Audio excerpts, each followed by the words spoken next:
Primera de Samuel, capítulo 11. Después subió Naas amonita y acampó contra Jabes de Galat. Y todos los de Jabes dijeron a Naas: haz alianza con nosotros y te serviremos. Y Naas amonita le respondió: con esta condición haré alianza con vosotros, que a cada uno de todos vosotros saque el ojo derecho y ponga esta afrenta sobre todo Israel. Entonces los ancianos de Jabes le dijeron: danos 7 días para que enviemos mensajeros por todo el territorio de Israel, y si no hay nadie que nos defienda, saldremos a ti. Llegando los mensajeros a Gabat de Saúl, dijeron estas palabras en oídos del pueblo, y todo el pueblo alzó su voz y lloró. Y a que Saúl venía del campo tras los bueyes, y dijo Saúl: ¿qué tiene el pueblo que llora? Y le contaron las palabras de los hombres de Jabes. Al oír Saúl estas palabras, el Espíritu de Dios vino sobre él con poder, y él se encendió en ira en gran manera. Y tomando un par de bueyes, los cortó en trozos y los envió por todo el territorio de Israel por medio de mensajeros, diciendo: así se hará con los bueyes del que no saliere en pos de Saúl y en pos de Samuel. Y cayó temor de Jehová sobre el pueblo, y salieron como un solo hombre. Vamos a hablar, amados hermanos, bajo el tema: busca a Dios en la crisis. Busca a Dios en la crisis. Padre nuestro que estás en los cielos, te damos gracias, Señor, porque tú eres dueño de esta santa obra. Tú haces como tú determinas por tu misericordia y tu bondad. Rogamos que tu Espíritu Santo siga obrando en cada vida, en cada corazón, y hasta donde llegue tu santa palabra, porque es ella la que tiene poder. Te glorifique, Señor. Tu Espíritu Santo siga moviéndose. Tu Espíritu Santo siga tocando, levantando. Vivifica, Señor, fortalece, consuela, cambia, transforma. Da sabiduría, Dios. Obra en el nombre de Jesús. Amén. Gloria al Señor. Pueden tomar asiento, pueblo de Dios. Y dice el versículo 1 del capítulo 11: después subió Naas amonita y acampó contra Jabes de Galat. Y todo lo de Jabes dijeron a Naas: haz alianza con nosotros y te serviremos. El poderoso enemigo fronterizo se coloca con sus ejércitos en una posición amenazadora de conquista y de destrucción de esa ciudad que pertenecía al pueblo de Dios. Pero lamentablemente aquellos miembros de ese pueblo reaccionaron prácticamente rindiéndose sin luchar. Prefieren evitar la batalla y arrodillarse ante el intimidador enemigo. Deciden cobardemente volverse vasallos, esclavos, y esto reflejaba su impotencia y su derrota en su condición espiritual.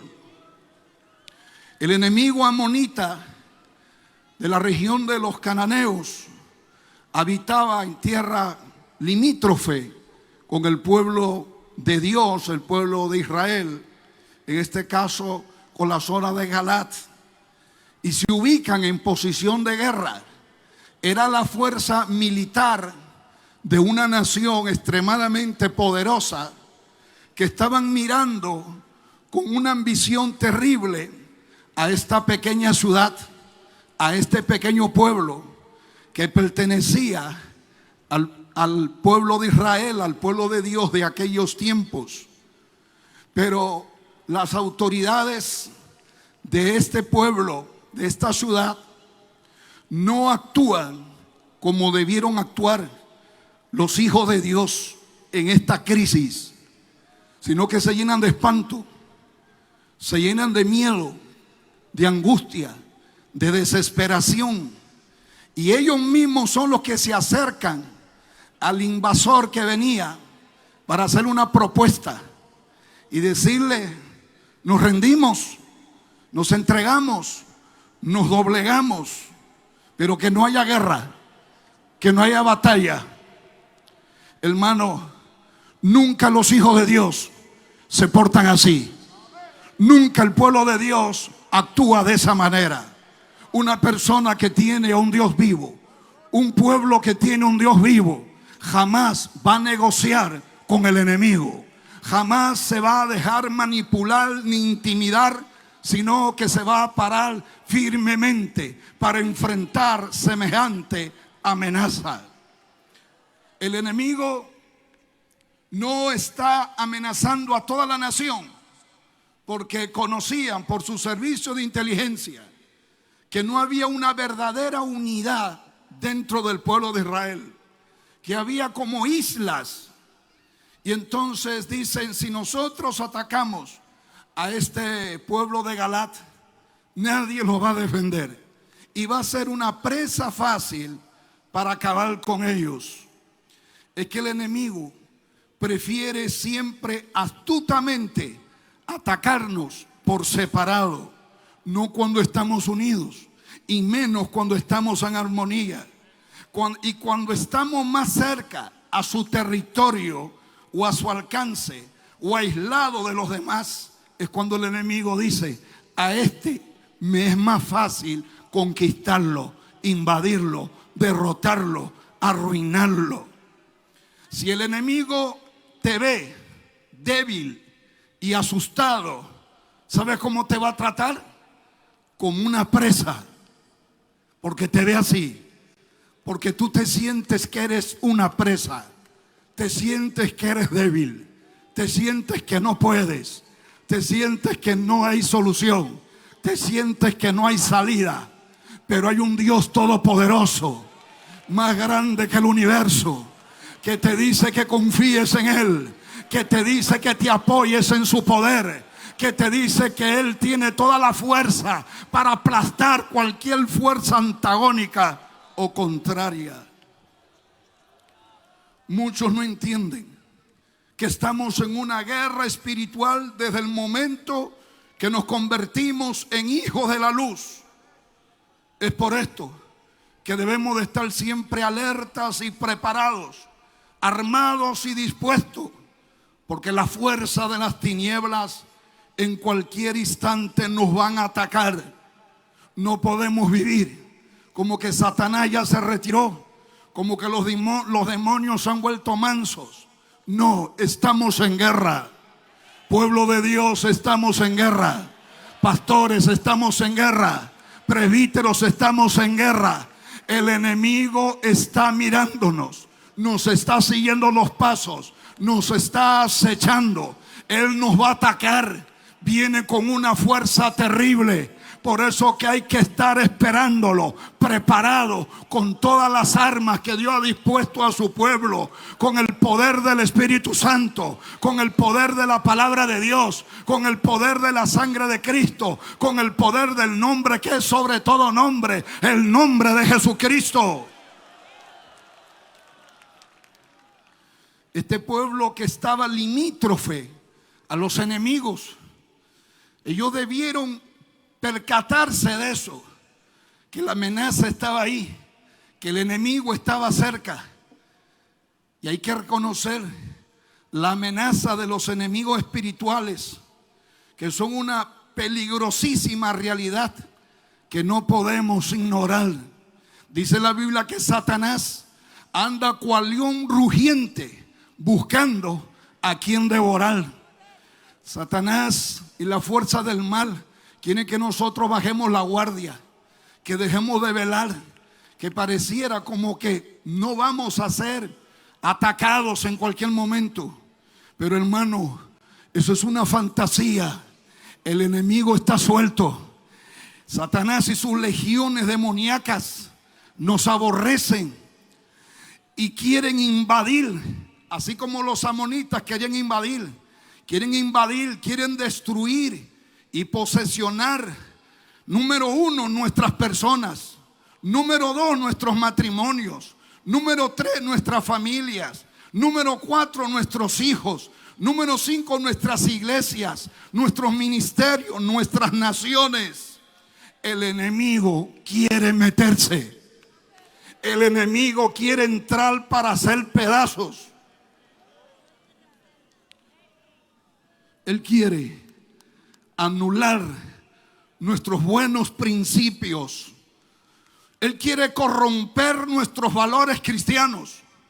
Quiere degenerar la sana doctrina bíblica. Quiere arrancar al verdadero Dios y reemplazarlo por falsos dioses. Usted sabe que cuando un ejército enemigo destruía a su rival, para ellos era la victoria de sus dioses paganos sobre la nación que habían conquistado. Si los amonitas aplastaban a ese pueblo de Dios, ¿sabe cuál era el mensaje? El Dios de los amonitas derrotó a Jehová de los ejércitos. El Dios de los amonitas es más poderoso que Jehová de los ejércitos. Eso era un desánimo atroz para todo el pueblo de Dios, porque el pueblo de Dios también iba a pensar, el pueblo de Israel, nuestro Dios no nos pudo ayudar, no nos pudo defender, no pudo hacer frente a la fuerza contraria. Pero quiero decirle que Dios es todopoderoso. Quiero decirle que Dios tiene todo el poder en el cielo y en la tierra. Todos sus enemigos siempre están aplastados debajo de sus pies. Yo recuerdo un día que un líder religioso comenzó a decir una lista de todos sus sufrimientos, sus padecimientos, y acabó diciendo que había estado a un paso de caer en pecado. Y decía que Satanás lo atacaba, que Satanás era muy fuerte, que era muy poderoso, que era muy terrible. Y todos los que le estaban oyendo comenzaron a llorar de tristeza, de pena, de miedo, de angustia, y se metió una atmósfera de derrota, como que nuestro Dios estaba muerto, como que nuestro Dios ya no actúa. Pero ¿sabe qué?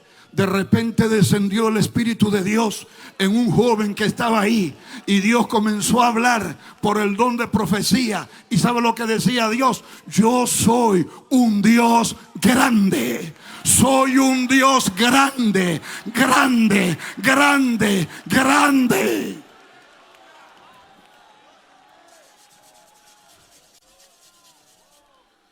Estos seres de la oscuridad usan a hombres malignos o carnales para lograr sus maquiavélicos planes.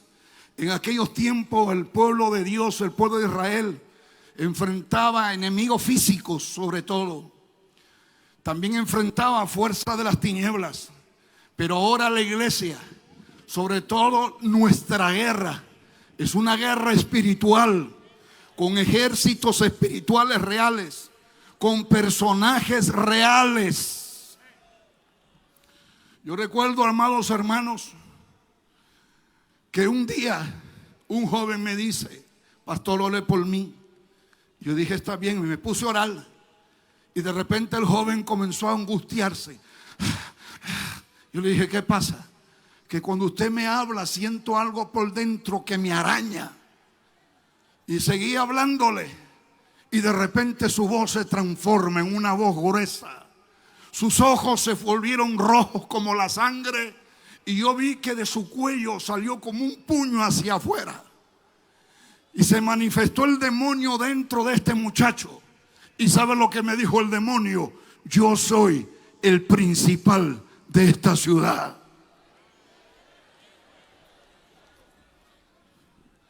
Eso era como diciendo: no te alegres mucho con el avance y el crecimiento, porque ese día estábamos celebrando la inauguración del terreno que habíamos adquirido. Y hermano, y comenzamos a reprender, y el demonio lo retorcía a este hombre en el piso. Pero para mí fue de gran gozo escuchar diferentes voces de demonios que hablaban dentro de ese hombre. Y los demonios, ¿saben lo que dijeron? No podemos contra ustedes. Ustedes, la iglesia, son más poderosos que nosotros. Pero tengamos cuidado que muchas veces los peores enemigos están en medio de nosotros camuflados. Precisamente puede estar a tu lado derecho o puede estar a tu lado izquierdo. Pero los peores enemigos de la iglesia de Dios no están allá afuera, están adentro.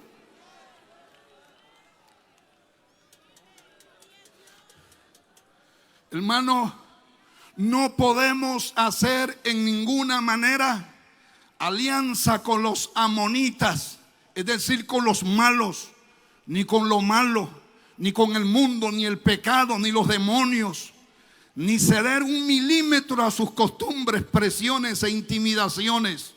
Nosotros no vamos a aflojar a la influencia mundanal, no nos vamos a doblegar, no vamos a hacer alianza, no vamos a transar en ninguna manera.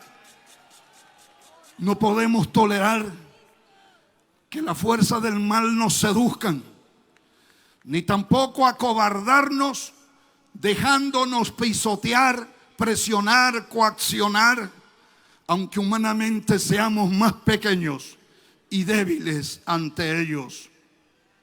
Dice el versículo 2: y Naas amonita le respondió. Es decir, cuando ese sector del pueblo de Dios se está rindiendo cobardemente porque querían evitar la guerra, diciendo: ya nos volvemos tus sirvientes, tus esclavos. Pero Naas amonita les dice algo: con esta condición haré alianza con vosotros, que a cada uno de todos vosotros le saque el ojo derecho y ponga esta afrenta, esta humillación, esta burla sobre todo el pueblo de Israel, sobre el pueblo de Dios.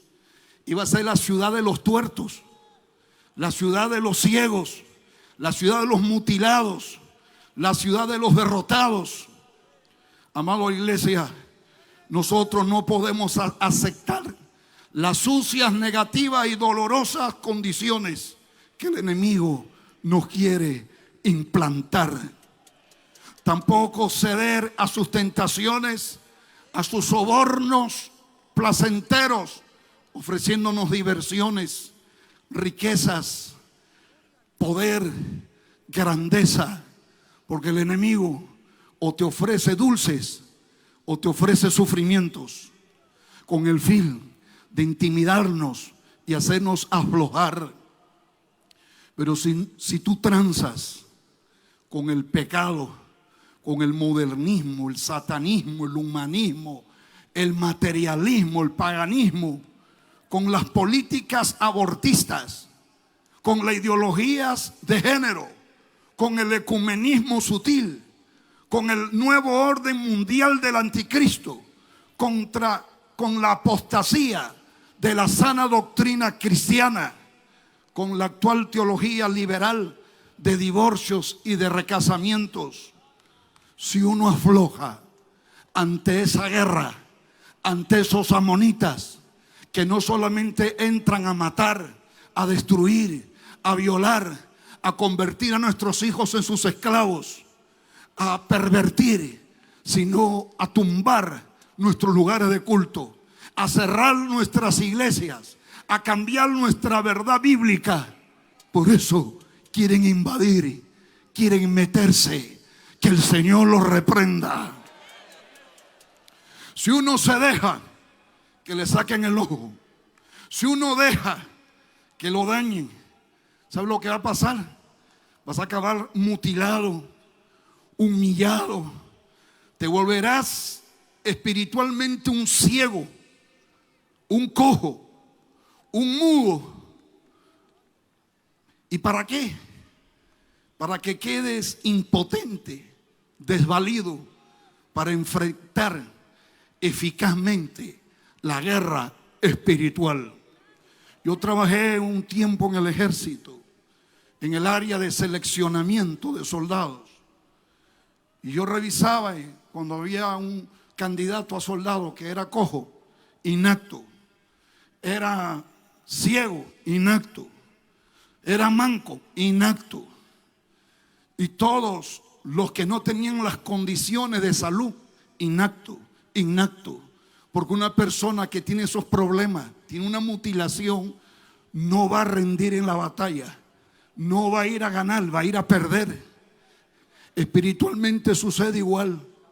Satanás quiere volverte ciego, quiere volverte mudo, quiere volverte sordo, quiere volverte manco, quiere volverte paralítico, para que no puedas pelear la guerra espiritual como la viene peleando la verdadera iglesia de Jesucristo, para que siempre seas un creyente derrotado. Pero la verdad es que la verdadera iglesia de Cristo, el cuerpo de Cristo, jamás se dejará mutilar. Si te dejas que te quiten el ojo, seremos creyentes y ministros mutilados, deformados. Por eso a veces vemos creyentes deformados, vemos pastores de diferentes rangos deformados, mutilados. ¿Sabe por qué están así? Porque de alguna manera han transado, de alguna manera han pactado, de alguna manera han cedido algo que Dios no lo aceptó. Y aunque los hombres no conozcamos en qué área, Dios sí lo conoce. Pero un hijo de Dios no puede estar ciego. Un hijo de Dios no puede estar mutilado espiritualmente. Si uno se deja doblegar por el enemigo, estaremos totalmente deformados y vamos a ser pisoteados por el diablo y por los perversos. Estaremos ciegos para ver la gloria de Dios. Por eso que hay algunos que ya no la ven. No la ven. Estaremos tuertos para discernir lo bueno de lo malo, la sana doctrina de la doctrina carnal y liberal. Estaremos mudos para predicar la palabra de Dios con autoridad y sin medias tintas. Estaremos mancos para no poder realizar la obra de Dios eficientemente. Estaremos cojos para no poder andar victoriosamente en los caminos del Señor. Así que si estás mudo o sordo o cojo, es porque has sido mutilado. Pero aquí está el Cristo que hoy día te abre los ojos. Él le hace a los mudos hablar, a los ciegos ver, a los sordos oír, a los paralíticos correr y a los muertos levantarse. Si tú te dejas mutilar por el enemigo, harán de ti un monumento de burla, de pena, de ruina, de humillación y de espanto. Y la gente te mirará y dirá: mira cómo acabó, mira cómo está, mira qué lástima, está en el suelo, mira cómo están sus hijos todos perdidos, mira cómo está su matrimonio, mira cómo está su conducta. Y Satanás se burlará, se reirá. Pero Cristo no derramó su sangre en la cruz del Calvario para que nosotros ahora seamos objeto de su escarnio, de su burla. Somos un pueblo de Dios, comprados con un alto precio. Somos real sacerdocio, nación santa, pueblo adquirido por Dios para anunciar las virtudes de aquel que nos llamó de las tinieblas a su luz admirable. Somos la sal de este mundo, somos la luz de la tierra. Si usted mira a otros concilios y denominaciones, en su gran mayoría, ¿qué es lo que usted va a ver? Esos son los que hicieron alianza con los amonitas de la oscuridad, los seres de las tinieblas. ¿Y ahora qué son? Son religiones, son concilios, son creyentes entibiados, amordazados. No hablan el evangelio verdadero. Están pisoteados, el mundo se ha metido y los tiene aplastados. ¿Sabe por qué? Porque en un momento de esas misiones que tuvieron que tomar una decisión, o se enfrentan o se doblegan. Porque hay momentos en la vida cristiana que el Señor nos pone en esas situaciones. O te enfrentas a Satanás o te le arrodillas. O te enfrentas a la herejía o habrá guerra contra ti. Y hay momentos que Dios te prueba si tu lealtad es más grande a Él o a los hombres. Si tu lealtad es más grande a Él o a un cargo o a una posición. Y hay quienes están viendo cosas malas y se hacen los ciegos, y se hacen los sordos, y se hacen los mudos, pero no saben que Dios los está probando, porque Dios es celoso. ¿Sabes por qué están así? Esos concilios y creyentes y líderes religiosos mutilados, porque quisieron evitar la persecución, la guerra y la cruz de Cristo. Nosotros somos pueblo de Dios, somos pueblo de paz, pero también somos un ejército. Y aunque queremos la paz, hay momentos que la guerra es inevitable.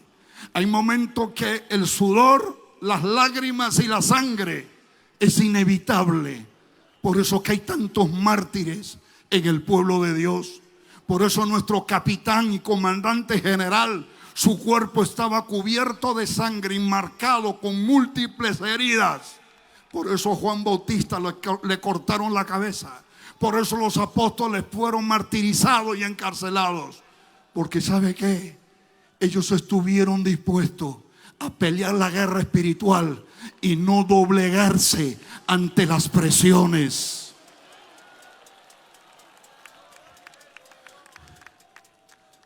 Hay veces en la vida que es inevitable las guerras, los conflictos, y que se levante un huracán contra nosotros. Estos habitantes de Galat políticamente quizás estaban actuando bien, pero nosotros no somos políticos con el respeto de los buenos políticos. Somos pueblo de Dios. Nuestras estrategias no son humanas, no son políticas, no son filosóficas, son espirituales y son bíblicas. Quizás los asesores de Galat le dijeron: mire, hay que ser realistas.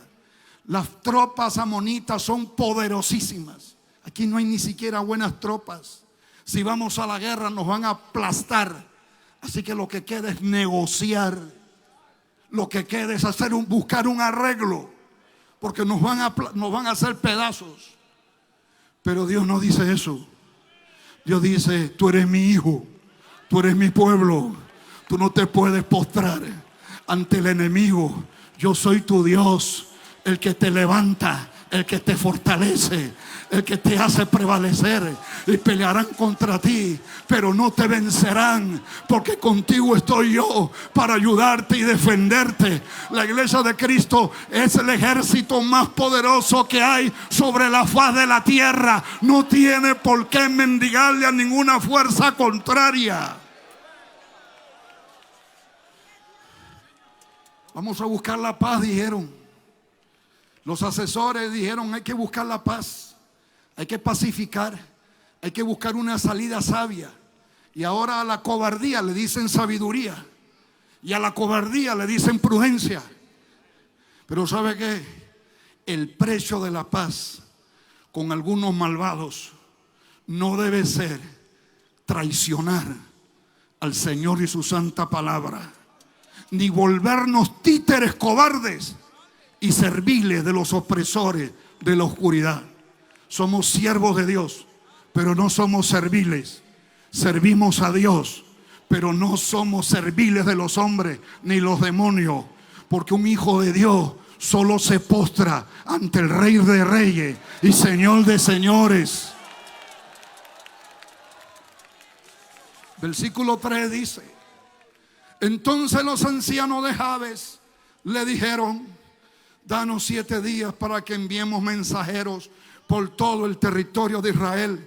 Y si no hay nadie que nos defienda, saldremos a ti derrotados. Esa es la respuesta. Vamos a buscar quien nos defienda, quien pueda protegernos y pelear en esta crisis. Amado pueblo de Dios, no debemos poner nuestra confianza en el poder de los hombres, ni en el poder económico, ni en el poder social, ni en el poder político, ni en el poder intelectual o tecnológico o militar. La iglesia de Cristo siempre se ha mantenido, ha avanzado y ha prevalecido con el poder del Espíritu Santo.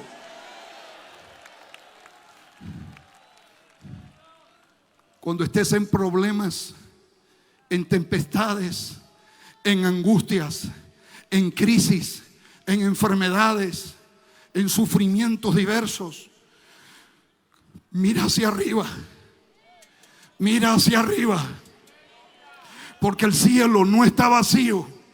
Como decía el materialismo ateo, que el cielo está vacío. Yo le digo en el nombre del Señor, el cielo no está vacío. En el cielo habita el Padre, el Hijo y el Espíritu Santo. Tienes que tener la seguridad y la convicción que en el momento de la crisis, en el momento de la persecución, el que te va a defender es ese Rey de Reyes, el Señor de Señores. El hombre de Dios prefiere morir en la batalla antes de rendirse ante el enemigo. Dios no nos entrenó para rendirnos. La iglesia de Cristo no conoce lo que es la rendición. La iglesia de Cristo pelea hasta vencer o hasta morir, pero nunca mira atrás. Nunca levanta la bandera blanca de la rendición. Eso no existe dentro del pueblo de Dios. El pueblo de Dios siempre irá de fe en fe, de gloria en gloria, de poder en poder y de victoria en victoria. Dice el versículo 4: y llegando los mensajeros a Gabá de Saúl, dijeron estas palabras en oídos del pueblo, y todo el pueblo alzó su voz y oró. Llegaron las noticias diciendo: si no nos dejamos quitar el ojo derecho, entonces la guerra vendrá y nos va a aplastar.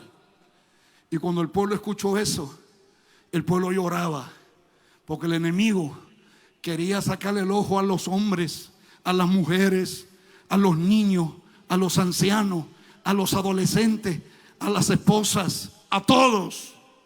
Hermano, nuestro enemigo no tiene piedad. Nuestro enemigo es destructor.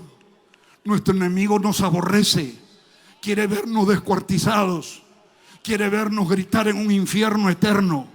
Ese enemigo no tiene consideraciones. No podemos confiar en él ni en sus aliados. Solo confiemos en el autor de la vida. Solo confiemos en aquel que dijo: yo soy la luz del mundo, y el que viene en pos de mí no andará en tinieblas, sino tendrá la luz de la vida. Confiemos en aquel que dijo: yo soy el camino, la verdad y la vida. Nadie va al Padre sino a través de mí. Confiemos en aquel que dijo: y todo aquel que invocare el nombre del Señor será salvo. Todo el pueblo, cuando oye esa noticia, lloró.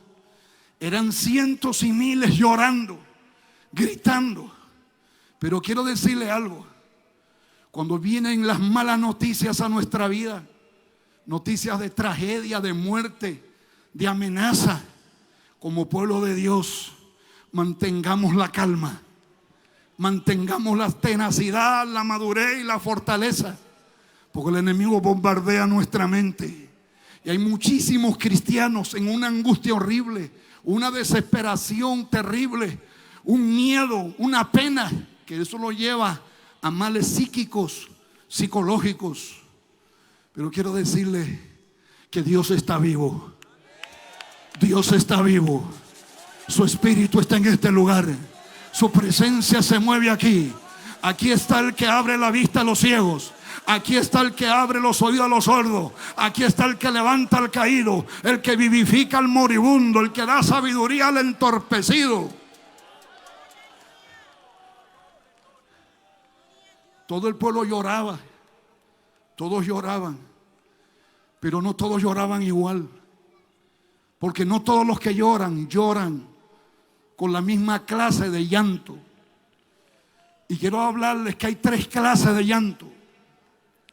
Número 1, hay los que lloran por la sensibilidad natural, porque están sufriendo de alguna situación muy dolorosa, trágica, como una herida física, la pérdida de un ser querido, un accidente, porque le duele el estómago, le duelen los huesos, y están llorando de dolor, llorando porque el esposo se fue de la casa. Esa es la primera clase de llanto. La segunda clase de llanto es de los que lloran con lágrimas de rendición, de cobardía, desesperación, miedo, negatividad. Lloran con lágrimas de hipocresía, porque hay quienes mienten y lloran con lágrimas de fatalidad, de incredulidad, de sentimentalismo, de desánimo. Esas lágrimas ante Dios apestan. Pero hay una tercera clase de lágrimas, y son los que lloran ante la presencia de Dios. Son los que lloran orando, son los que lloran predicando, son los que lloran gimiendo, son los que lloran clamando ante Dios, son los que lloran con el corazón abierto para que el Señor intervenga en sus vidas, son los que lloran confiando en el Dios Todopoderoso, son los que derraman su alma delante del Eterno, son los que lloran porque sienten un amor intenso por las almas perdidas, son los que lloran porque ven que los creyentes muchas veces se descuidan y no congregan, son los que lloran porque están sintiendo el Espíritu Santo ardiendo en sus corazones. Y yo creo, aunque no lo dice específicamente este pasaje, que en medio de tanto lloriqueo de cobardes y lloriqueo de pena y lloriqueo de desánimo, había gente ahí que, aunque vieron que sus líderes no estaban actuando con la fe y la firmeza, se pusieron a llorar y diciéndole a Dios: Señor, mira esta situación, mira esta crisis, nos quieren arrancar los ojos, nos quieren mutilar, nos quieren volver esclavos perpetuos, pero nosotros creemos en tu palabra, creemos en el Dios del cielo, creemos que tú hiciste el universo, creemos que tú hiciste el sol, la luna y las estrellas, creemos que tus promesas son fieles y verdaderas, creemos que tú peleas por tu pueblo como lo hiciste en Egipto, creemos en tu grandeza, en tu fuerza, Señor. Obra ahora, actúa ahora. Dice la Biblia: claman los justos y Jehová le oye y le libra de todas sus angustias. El Señor dice: el que pide recibe, el que busca halla, y el que llama a la puerta se le abrirá. Todo el que pide recibe, todo el que busca halla, y todo el que llama a la puerta se le abre. En el momento de la crisis y del dolor es el momento de invocar a Dios, es el momento de buscar a Dios, es el momento de decirle a Dios: Señor, manifiéstate en mi vida. Tú eres mi sanador, tú eres mi proveedor, tú eres mi fortaleza, tú eres mi defensa. Señor, en ti confío. Yo no sirvo un Dios de papel, un Dios de yeso. Si tu Dios es de yeso, de papel, si tu Dios está muerto, entonces arrodíllate ante los moabitas. Pero yo creo en el Dios Todopoderoso. Y aunque podemos estar pasando tempestades terribles, aunque podemos estar pasando amenazas espantosas, aunque podemos estar sangrando, nosotros no nos vamos a arrodillar ante ninguna fuerza de las tinieblas. Nuestro Dios es poderoso, nuestro Dios es grande. No vamos a dejarnos aplastar por el enemigo. ¿Y sabe qué sucedió? El pueblo seguía llorando, el pueblo gritaba, el pueblo sufría. A mí me han denunciado un montón de veces por el sonido de la iglesia. Y una vez una autoridad me llama y me dice: pastor, ¿por qué ustedes hacen tanta bulla? Yo le digo: no es bulla, son los hermanos de la iglesia que están en el altar. Ellos están clamando, ellos están llorando, ellos le están pidiendo a Dios. Y él me dijo: pero usted tiene que decirles que bajen la voz, que hablen más despacio. Yo le digo: en ese terreno yo no me puedo meter, porque allá hay madres que están llorando porque su hijo se está muriendo de cáncer. Allá hay madres que están llorando que tienen un hijo en el alcohol, en las drogas o en la cárcel. Allá hay madres llorando porque sus esposos les pegan, las golpean, las humillan y las tienen abandonadas. Allá hay gente que llora en el altar porque no tienen trabajo, tienen niños, son madres abandonadas, madres maltratadas. Allá hay mucha gente, porque a mí me tocó predicar en el Perú, en una de las zonas más pobres, golpeadas por el terrorismo. Allá hay jovencitas que vieron a su madre siendo degollada por los movimientos revolucionarios. En esos pueblos la gente que se enferma no tiene doctores, no tiene medicina. Y la gente que es perseguida por gente corrupta y por guerrilla, no tienen un policía, autoridades que los defiendan. Ahí solo tienen a Dios. En esa crisis, en esa necesidad, gente que está hasta con las heridas abiertas en el estómago, sangrando. No tienen dinero para sanarse, no tienen quien los ayude, quien los apoye. Solo tienen al Dios del cielo. Cuando yo le hablaba a esa autoridad, él abría los ojos. Y yo le digo: si usted quiere meterse a silenciar el corazón de una persona que está en crisis, el corazón de una persona que su única esperanza es el Dios del cielo, no tienen a nadie, vaya usted, lo invito y usted mándelos callar. Y me dijo: no, pastor, ya no, que sigan clamando, que sigan robando. Hermano, todos lloraban, todos gritaban. Y por ahí aparece del campo un hombre lleno del Espíritu Santo. Su nombre era Saúl. Y cuando él llega, él siente una sensibilidad, porque el hombre de Dios es sensible al sufrimiento, al dolor, a la angustia. Y se hace notoria la sensibilidad de este hombre. El amor y la empatía hace hacia los que sufren y piden socorro. Es natural en un hijo de Dios y en un hombre de Dios. Es muy triste ver un mundo de líderes, incluso religiosos, que son totalmente indiferentes ante un mundo que llora, un mundo que padece, un mundo que se pierde a una condenación eterna, un mundo mutilado por los amonitas de la oscuridad. Pero no hay la sensibilidad, no le importa ver millones de gente divorciadas, millones de gente destruida, millones de drogadictos, millones de alcohólicos, millones de fornicarios, de adúlteros, de desviados sexuales, millones de niños traumatizados por abusos sexuales. Son millones, son un montón de millones, con sus hogares destruidos, con sus familias arruinadas. Y la iglesia de Cristo y el hombre de Dios no puede ser indiferente. El hombre de Dios llora con los que lloran, sufre con los que sufren.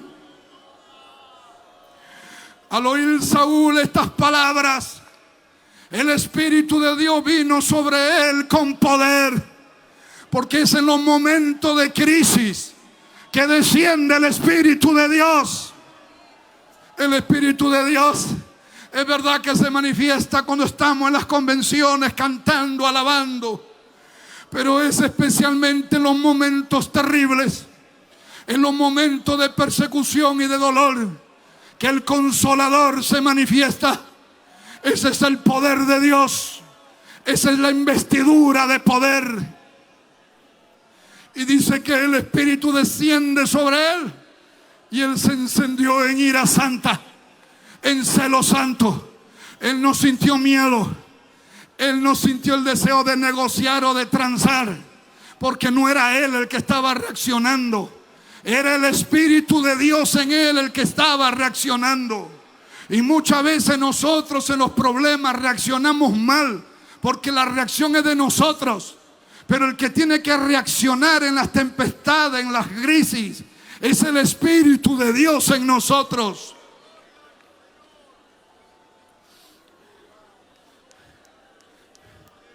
Ahí reacciona el hombre de Dios con fuerza, con coraje, con fortaleza, con celo e ira santa, con un espíritu de victoria, de acción y de lucha.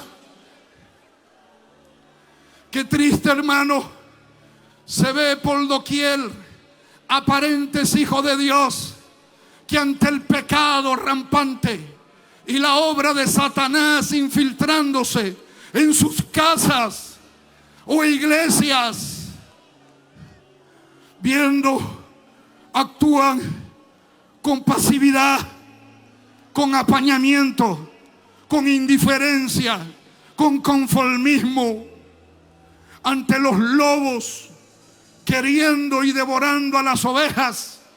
Se comportan con miedo, con fatalidad y hasta como Poncio Pilato, porque no tienen corazón de pastor, no tienen corazón de padre, no tienen corazón de guerrero. El Espíritu de Dios no es así. El Espíritu de Dios ama a las ovejas. La Biblia dice que cuando Moisés veía un maltrato, una injusticia, él intervenía a defender al débil.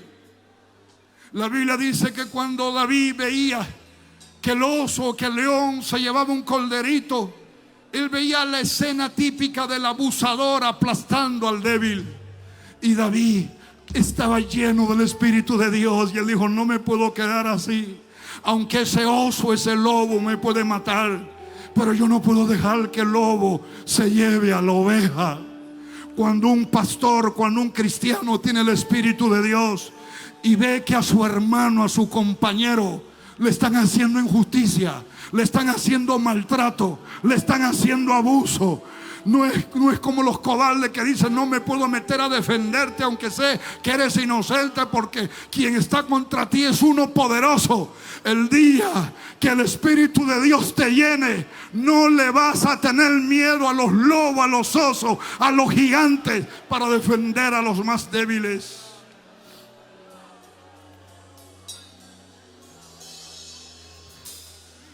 El Espíritu de Dios descendió sobre Saúl y él, lleno de esa ira santa.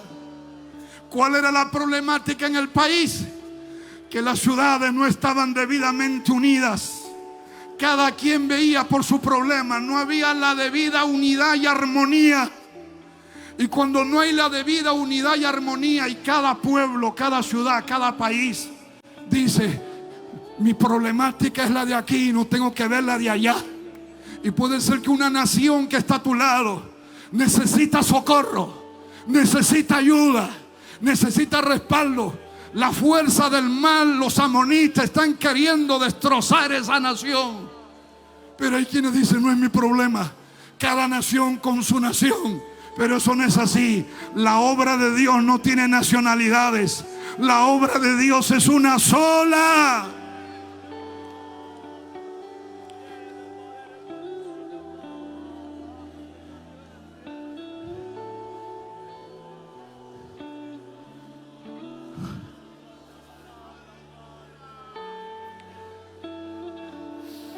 El hombre de Dios,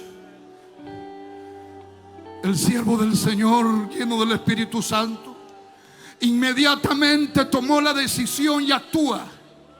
No se queda con los brazos cruzados. Debemos ser creyentes y líderes, no de palabras, sino de hechos. Llegó el momento de usar la autoridad que Dios le había dado a Saúl ya.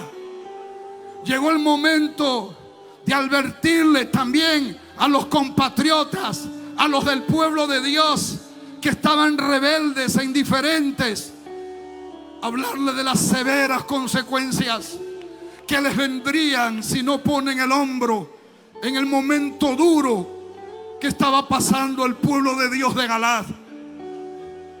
Hay que decirle a los indiferentes, a los que no meten el hombro, que ese es un pecado, ese es un grave pecado, ese es pilatismo, ese es ver la víctima a punto de aplastarla y a ti no te interesa por salvaguardar tus intereses.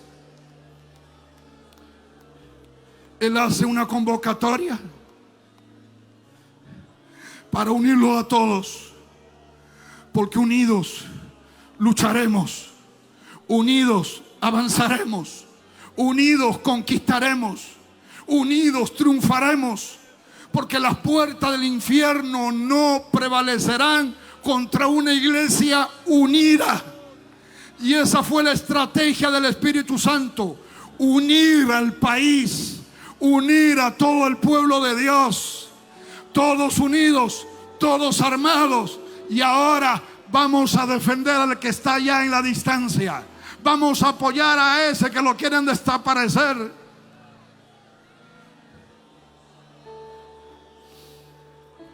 Que el fuerte ayude al débil, que entiendan los adversarios que los enemigos de mis hermanos son mis enemigos, y que sus luchas son mis luchas, y que sus victorias son mis victorias.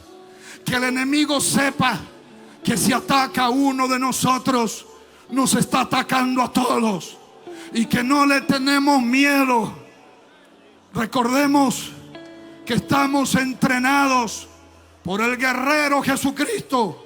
Somos egresados de su escuela militar de entrenamiento, y estamos preparados para las guerras más duras y terribles. Y finalizo con esta palabrita. Escuché a los líderes promotores mundiales de la ideología perversa de género para sodomizar a nuestros niños, para desviarlo de su genuina identidad biológica sexual. Y ellos decían que habían entrado en muchos lugares y que los que se habían levantado eran los religiosos, pero que ellos los habían aplastado. Pero ellos dijeron algo: no sé qué ha pasado en el Perú, porque también nos hemos lanzado para apabullarlos, intimidarlos y hacerlos retroceder. Pero estos, en lugar de esconderse, salen a las calles a gritar no a la ideología de género. No vas a sodomizar a nuestra familia, a nuestros hijos. Y que ellos habían intentado varias estrategias y no lo habían logrado. Y estos mismos que dirigían estas fuerzas en naciones dijeron: ¿por qué en algunos otros países hemos logrado silenciar, arrinconar a los religiosos, y por qué aquí en el Perú no? Y entonces le dijeron: es que esos religiosos son pentecostales. ¿Sabe quiénes son los pentecostales? Son los que se enfrentaron al Imperio Romano. Esos pentecostales son los que se enfrentaron a la Inquisición. Esos pentecostales son los que se enfrentaron al materialismo ateo. Esos no le tienen miedo a nada. A esos no le asusta ni la muerte. Son gente de guerra, son gente que pelea, son gente que se levanta, son gente que no negocia, son gente que no van a dejar que le mutilen a sus hijos ni a su familia.